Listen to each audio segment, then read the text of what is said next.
Merci, Madame la Présidente. Et Madame la Ministre, bienvenue au Sénat.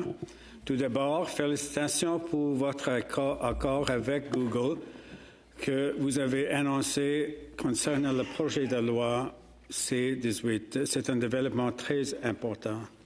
Ma question porte sur l'avenir à long terme de Radio-Canada-CBC. Comment voyez-vous la société dans les 5 à 10 prochaines années et en ce qui concerne la programmation et la technologie? Madame la ministre. C'est une bonne question. Puis, oui, j'ai mes opinions sur à quoi devrait ressembler un diffuseur public au 21e siècle.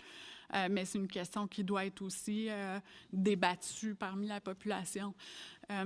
Je crois personnellement encore que c'est, malgré la diversité des plateformes, puis malgré l'accès et la quantité de contenu auxquels les Canadiens ont accès aujourd'hui grâce aux technologies, je crois que dans un contexte comme celui-là, c'est encore plus important d'avoir un diffuseur public parce qu'on le sait, malgré cette diversité-là puis la quantité de contenu accessible, il y a de moins en moins de médias qui ont la capacité, par exemple, de produire du contenu d'information qui est essentiel pour la démocratie. Il y a de moins en moins de radiodiffuseurs privés ou de producteurs privés qui ont les moyens de faire découvrir des pans de notre culture qui est un peu moins commerciale et de faire découvrir les jeunes talents ou de faire découvrir des espaces culturels qui sont plus nichés, mais qui en même temps enrichissent la diversité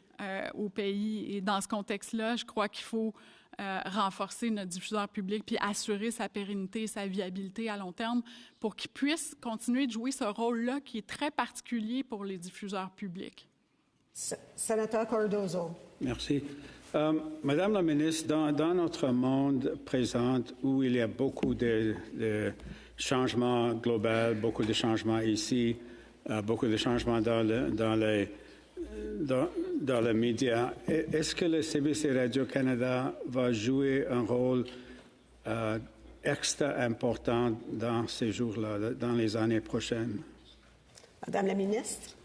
Bien, je pense que oui. Une des choses qui me désole le plus, c'est tout ce qu'on a perdu en termes, par exemple, de journalisme international.